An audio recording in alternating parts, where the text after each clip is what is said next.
আমরা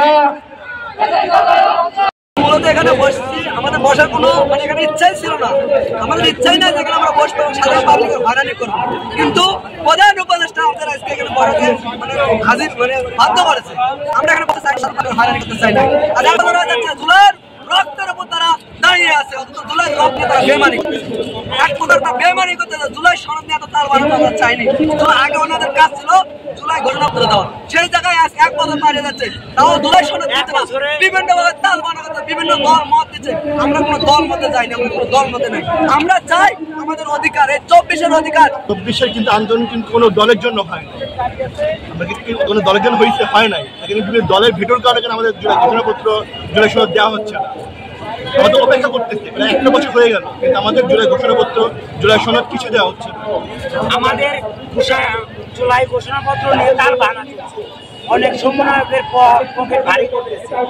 আমরা দেশের জন্য, দেশের মানুষের জন্য আমরা নিজের রক্ত দিয়ে এই দেশ স্বাধীন করেছি, কিন্তু আমাদের কিছু আমরা কোনো মূল্যায়ন পাচ্ছি না। আমরা যে দেশের জন্য যে জীবন দিয়েছি, কত ভাই আমাদের জীবন দিয়েছি, আর আমরা স্বাধীন করতে পেরেছি, আমরা কিন্তু জুলাই সনদ পেলাম না। আমরা রাজনৈতিক স্থিতিশীল থাকবো, যে রাজনীতির মাধ্যমে দেশ পরিবর্তন করা যায়, যে রাজনীতির মাধ্যমে আমাদের ভাইদের ন্যায্য অধিকার পাইয়ে দেওয়া যায়, সেই রাজনৈতিক বন্দোবস্তের ক্ষেত্রে আমাদের অবদান থাকবে ইনশাআল্লাহ। জুলাই সনদে তাহলে সবার নাম উল্লেখ থাকে, সবার অবদান যেন উল্লেখ থাকে, এই বলে আমি আমার বক্তব্য শেষ করছি। আসসালামু আলাইকুম ওয়া রাহমাতুল্লাহি ওয়া বারাকাতুহু। এইটুকু বলতেছি যে আজকে আমরা তো প্রথমে মরে গেছি। 1 বছর আগে আমরা যখন গুলি খাইছি, গুলি খাইয়ে যখন রাস্তায় পড়েছিলাম, রিক্সা চালক, ভ্যান চালক, সিএনজি চালক আমাদেরকে ধরে নিয়ে গেছে হাসপাতালে, তখনই আমাদেরকে মৃত ঘোষণা করছে আমরা নিজেরা। তাই বলতে চাই এটুকুই, দয়া করে আপনারা আবার দ্বিতীয়বার আমাদেরকে মাঠে নামতে বাধ্য করেন না। এই যুগে বলে আমি বক্তব্য এখানে শেষ করাচ্ছি। এখানে এখন হচ্ছে দেশের স্বার্থে, সার্বিক স্বার্থে আমরা আন্দোলনে এসেছি। আন্দোলন বন্ধ কর, না হলে খবর আছে। সনদে আমি সাইন করব না, কিন্তু 3 তারিখ আমি আন্দোলন করব।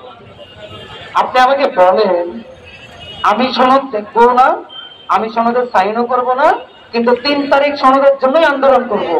আমি জানি এই কথাটা বললে আমার হুমকি আছে, তারপরেও বলছি আমি সনদে সাইন করব না, সনদের যে খসড়া সেটা আমি পড়বো না, কিন্তু 3 তারিখ আমি সনদের জন্য আন্দোলন করব। এটা কি গ্রহণযোগ্য কথা?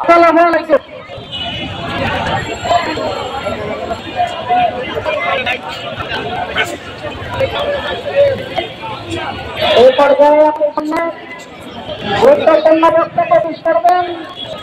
ঝালকাঠি জেলার যে মানবো না, জুলাইলে তাল বাহানা, 24-এর হাতিয়ার।